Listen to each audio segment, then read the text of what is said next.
आज भारत कारगिल विजय के 26 वर्ष पूरे होने का जश्न मना रहा है।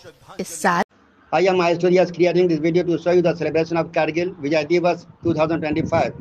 In this video, Uttar Pradesh Chief Minister Yogi Adityanath paid tribute to the martyrs and delivered a speech on the importance of Kargil Vijay Diwas in Lucknow. Watch this complete video to know the importance of Kargil Vijay Diwas. Please share and subscribe to the channel. आज भारत कारगिल विजय के 26 वर्ष पूरे होने का जश्न मना रहा है।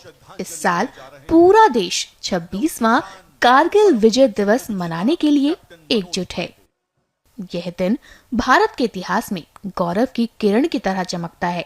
यह 1999 की उस शानदार विजय का प्रतीक है जब हमारे सैनिकों ने बर्फ से ढकी चोटियों और दुश्मन की लगातार गोलीबारी का सामना करते हुए अद्वितीय साहस और अटूट संकल्प के साथ कारगिल की चोटियों पर पुनः विजय प्राप्त की थी।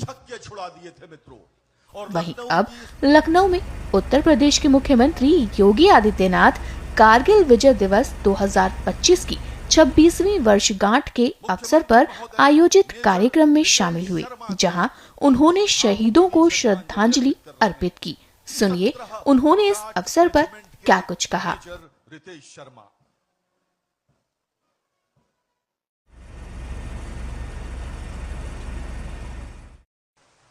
भारत माता के उन महान सपूतों ने,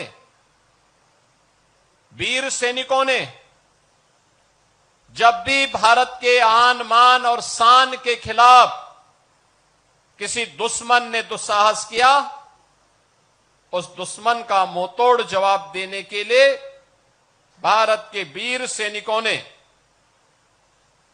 अपनी जान पर खेल करके, अपना बलिदान देकर के भी भारत की एकता और अखंडता को अक्षुण्ण बनाए रखने के लिए अपना योगदान किया। हम सब जानते हैं कारगिल का जो युद्ध था, यह पाकिस्तान के द्वारा थोपा गया एक युद्ध था। मई 1999 में कारगिल के पास उन पहाड़ियों पर घुसपैठ की सूचना स्थानीय जो चरवाहे थे उन्होंने भारतीय सेना को उपलब्ध करवाया। भारतीय सेना ने इसके लिए देश की तत्कालीन सरकार को अवगत कराया और उसके बाद चेतावनी के बाद भी जब उन लोगों ने हमला करना प्रारंभ किया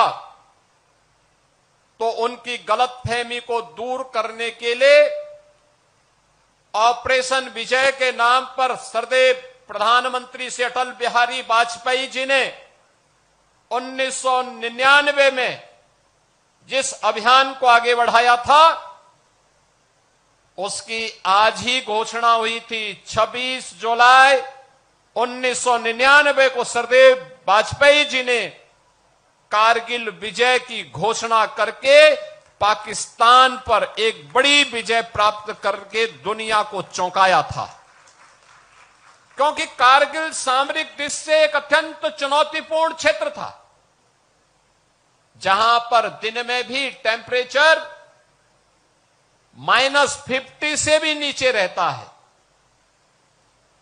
पाकिस्तान ऊपर था, भारत के सैनिक नीचे थे, लेकिन भारत के सेना के शौर्य और पराक्रम के सामने कायर पाकिस्तान के जितने भी घुसपैठिए थे वे बहुत देर रुक नहीं पाए।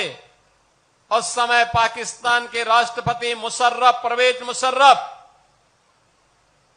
अमेरिका गए, यूएस ने दबाव बनाने का प्रयास किया, लेकिन वाजपेयी जी ने दो टूक कहा, जब तक एक भी घुसपैठे भारत के अंदर रहेंगे, बातचीत अमेरिका हो या दुनिया की किसी ताकत के सामने भारत झुकेगा नहीं।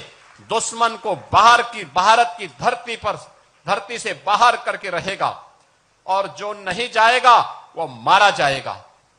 बहनों और भाइयों, अगले कुछ घंटों का समय उन्होंने घुसपैठियों को भागने के लिए दिया कि अब निकल भाग जाओ, नहीं तो मारे जाओगे, और वह मौत मरेगी जिसकी कभी कल्पना नहीं की होगी।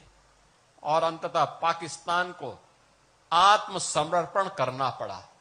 1/11 GRCC गोरखा रेजिमेंट के राइफलमैन सुनील जंग, मुख्यमंत्री महोदय उनको अपनी भावभीनी श्रद्धांजलि अर्पित करते हुए हिमालय की चोटियों पर दुश्मनों के छक्के छुड़ा दिए थे मित्रों, और लखनऊ की